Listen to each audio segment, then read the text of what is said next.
Tahun 2018 itu pertama kalinya kita diperkenalkan nih dengan perilisan GPU RTX 2000 series. Dan lewat perilisan GPU tersebut, kita juga pertama kalinya dikenalkan dengan fitur real-time ray tracing. Tapi kok setelah 6 tahun tuh kayaknya fitur ray tracing ini kurang digembar-gemborkan lagi, dan malah sekarang tuh perilisan hardware-hardware terbaru itu lagi mesra-mesranya nih sama AI. I made a generative AI model, AI application. AI engine, Ryzen AI PCs, AI will bring to AI everywhere. Kenapa sih setelah 6 tahun fitur ray tracing itu terasa seperti ditinggalkan dan malah implementasinya di video game itu masih kurang masif? Dan masih ada tuh game-game rilisan terbaru yang malah tidak memasukkan fitur ray tracing tersebut. Halo guys, kembali lagi bersama gue Fadil dari Suka IT. Dan semoga nih kalian yang udah balik dari mudik lebaran nyampe dengan selamat dan aman-aman aja nih bersama keluarga. Nah sekarang di sini gue mau bahas topik tentang ray tracing di tahun 2024 yang kayaknya nih di sini masih aja menjadi perdebatan. Selama 6 tahun terakhir sih sebenarnya list-list video games yang memanfaatkan ray tracing itu terus bertumbuh. Yang mana di sini list-listnya gue dapatkan dari website resminya Nvidia. Nah tapi dengan perkembangan GPU yang udah semakin meningkat nih selama 6 tahun terakhir, kenapa sih masih ada aja video game rilisan terbaru yang enggan memasukkan fitur ray tracing? Contohnya aja di sini ada Horizon Forbidden West, yang mana game ini tuh nggak ada embel-embel ray tracingnya sama sekali. Tapi di sini visual atau grafis yang disajikan oleh game tersebut itu udah cakep banget. Bahkan juga ada beberapa kasus video games yang unik seperti contohnya di sini Atomic Heart, di mana tuh sebelum beberapa tahun perilisannya dia tuh gembar-gembor soal fitur ray tracing, tapi pas hari-hari rilis itu fitur ray tracingnya malah dihilangkan. Itu cukup aneh juga sih. Dengan begitu di sini ada banyak contoh nih video games yang bisa kita sebutkan memiliki visual yang sangat baik tanpa embel-embel fitur ray tracing. Tapi sebaliknya, video games yang memiliki fitur ray tracing bisa katakan sih itu cukup sedikit yang bisa mengimplementasikan ray tracing tersebut dengan baik sampai-sampai kita ingin mengaktifkan ray tracing tersebut. Contohnya aja di sini mungkin adalah Cyberpunk 2077 di mana ya kayaknya sih nggak banyak ya games yang seperti ini. Maka dari itu nih, jika grafis video games masih terlihat sangat baik bahkan tanpa ray tracing, maka di sini akan selalu menjadi perdebatan nih, di mana apakah kalian bisa membedakan games tersebut saat ray tracingnya on dan off. Yang mana di sini akan gue kasih contoh nih, beberapa screen capture atau video capture dari games yang memiliki fitur ray tracing on dan ray tracing off.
Nah, gimana tuh? Apakah kalian bisa bedain antara ray tracing on dan ray tracing off?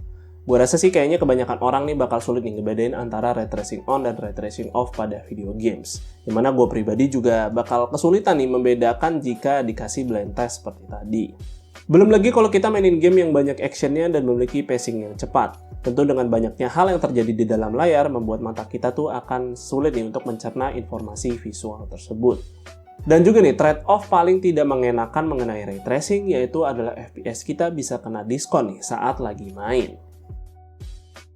Nah, di sini gue mau kasih perumpamaan nih. Video games itu seperti nonton film, tapi bedanya di sini kita bisa berinteraksi dengan langsung. Kalau di film nih, karena cuma bisa menonton, kita tuh akan sangat sensitif dan bakal sangat menghargai visual yang disuguhkan film tersebut. Makin bagus CGI-nya, makin sinematik gambarnya, makin betah dah nonton filmnya. Nah, kalau di video games mungkin kita bisa juga nih ngehook sama visual yang realistis. Tapi karena ada interaksi dari pemain langsung, faktor visual ini tidak selalu menjadi selling point.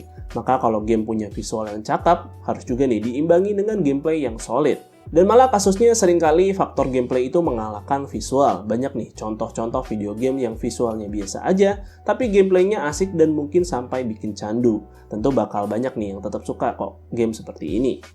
Kalau begitu mending gak usah ada ray tracing nih di video games. Mana udah kita sulit bedain visualnya antara on dan off. Dan mana kalau kita ray tracing on tuh FPS-nya bisa kena diskon. Jadi kalau begitu ya ray tracing gak ada benefitnya nih di video games.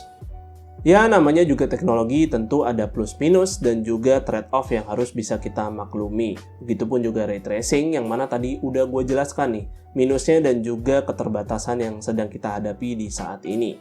Nah, sekarang di sini gue mau ngejelaskan benefit dari ray tracing atau plus dari ray tracing ini. Nah, kalau berbicara soal teknologi ray tracingnya sendiri, itu udah jadi mimpi basah nih para developer game sejak video games tuh transisi ke era grafik 3D.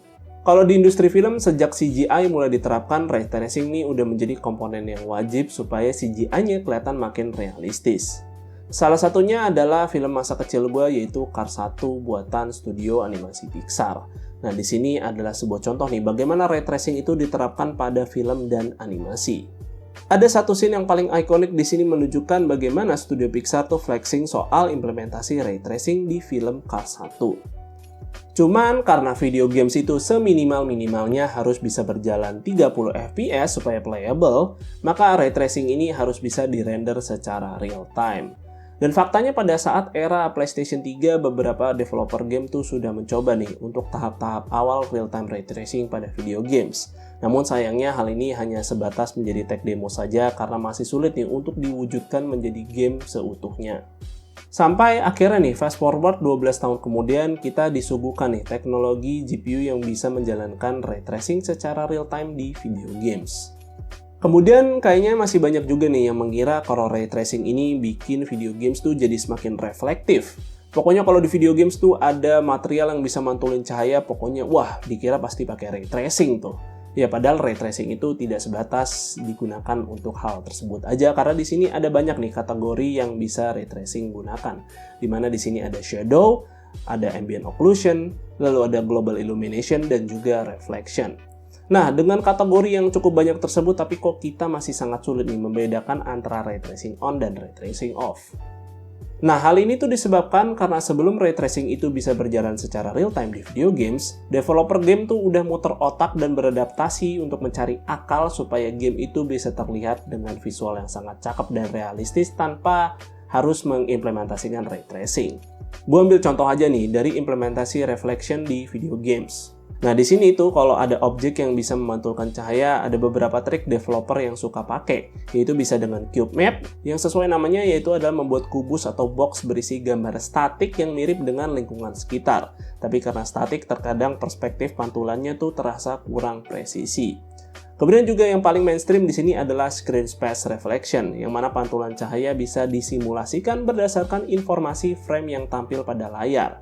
Namun karena terbatas pada informasi layar, nah kalau objeknya itu nggak tampil di layar ya maka refleksinya bisa hilang. Nah, seringkali juga di sini developer game mencampur semua trik ini secara bersamaan supaya seolah-olah gamenya punya refleksi yang realistis. Tapi karena ini cuma trik yang dibuat developer, tentu kita akan sangat mudah aware kalau refleksi tersebut ya sebenarnya cuma bohongan, dan tentu di sini ya developer harus menanganinya secara manual dan tentu akan memakan waktu pengembangan yang cukup lama. Nah, disinilah manfaat adanya ray tracing. Hal-hal yang manual tadi sekarang bisa di-generate oleh komputer secara otomatis nih. Mau karakter kita mantul di cermin, ya udah tinggal masukin aja ray tracing, nanti si komputer bakal generate refleksi tersebut secara otomatis. Kalau bicara dari development time, tentu ini hemat waktu banget sih. Ibarat nih sebelum adanya ray tracing, seolah-olah tuh developer game bikin gambar manual nih pakai Photoshop. Tapi berkat adanya ray tracing, ibarat udah kayak nge-prompt aja ke AI tools untuk generate sebuah gambar yang mereka inginkan. Walaupun begitu, implementasi ray tracing ini bakal menimbulkan dilema. Karena dengan implementasi ray tracing, GPU itu bisa bekerja 2 kali lipat lebih keras, yang dimana GPU harus bisa merender semua objek yang tampil ke layar, sekaligus juga harus mengkalkulasi ray tracing tersebut. Ya, jadi di sini walaupun ray tracing itu bisa mempermudah waktu development time-nya para game dev, tapi dengan ray tracing yang bisa membebani GPU kalian ya tentu jadi concern juga buat mereka, karena ya mereka kan pinginnya game tersebut bisa dimainkan oleh semua orang ya. Kalau gamenya berat dan cuma sedikit aja yang bisa main ya tentu nanti gamenya malah jadi nggak laku, dan malah beberapa game yang nggak optimis jadi kena review negatif kan, dan jadinya juga orang enggan nih, malas beli karena review negatif tersebut. Ya, sebenarnya sih di setiap perkembangan teknologi akan selalu memunculkan perdebatan. Seperti misalnya di tahun 2010-an tuh tentang hard disk versus SSD. Tentu di zaman itu kita bakal enggan nih untuk menggunakan SSD karena harganya udah mahal. Di situ kita malah dapat kapasitas yang lebih kecil nih dibandingkan hard disk. Ya walau mereka itu menawarkan speed yang jauh lebih kencang. Tapi fast forward 10 tahun kemudian ya tahun 2020-an ke atas ya tentu kita bakal jauh lebih memilih SSD ya, karena harganya udah beda tipis sama hard disk dan benefitnya juga udah jauh lebih banyak. Ya sama seperti ray tracing di video games, dimana kita tuh harus melalui masa-masa berproses alias kita tuh masih ada di tengah-tengah jalan. Maka dari itu tuh kita masih bisa merasakan kompromi dari ray tracing tersebut. Tapi walaupun ray tracing sampai sekarang nih masih hit or miss, ya gue rasa sih kalian tetap terima aja dengan tangan terbuka, karena who knows beberapa tahun kemudian mungkin ray tracing ini bisa kita jalankan pada GPU-GPU murah tanpa kompromi, dan kita akan lebih memilih ray tracing on pada video games. Karena ingat di tahun 2006 tuh film Cars 1 muncul yang menghiasi memori masa kecil dengan visual ray tracing yang mengagumkan. Dan fast forward 17 tahun kemudian, gue bisa mengaktifkan ray tracing on pada game Cyberpunk 2077 menggunakan RTX 3060 dan FPS-nya pun playable. So gimana nih? Kalian kasih tahu dong, game-game yang kalian gunakan ray tracing on atau malah memilih pada game tersebut ray tracing-nya off. Coba share list-list game tersebut di kolom komentar nih, gue pengen tahu. Dan mungkin segitu aja sih untuk videonya kali ini, semoga video ini bermanfaat buat kalian. Jika kalian berkenan like dan share video ini, dan jangan lupa subscribe channel Suka IT jika kalian gak mau ketinggalan kontennya. Dan jangan lupa follow Suka IT di Instagram dengan nama @suka_it. Gue Fadil dari Suka IT pamit undur diri, see you on the next video.